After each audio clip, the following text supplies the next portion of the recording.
palang pinagkakaabalahan ko ngayon. Gumagawa ako ng bahay. Ito, puro tinadtad na kawayan.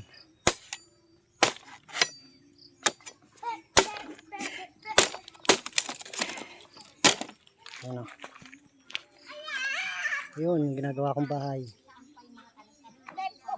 Ano yan, puro kawayan. Pako at yero lang ginastos dyan. Dito, walang. O, diba tumatakbo? Dito ko muna. Hi guys, welcome to my vlog. Ang pangit. Ayun yung may-ari. Oh. Ayun siya.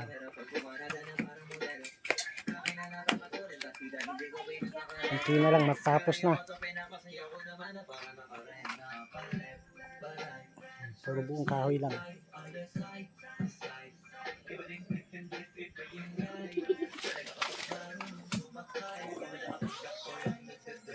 Tinadtad lang na ano yan, kawayan.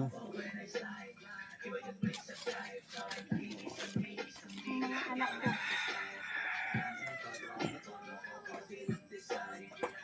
Kunti na lang, mabubuo na.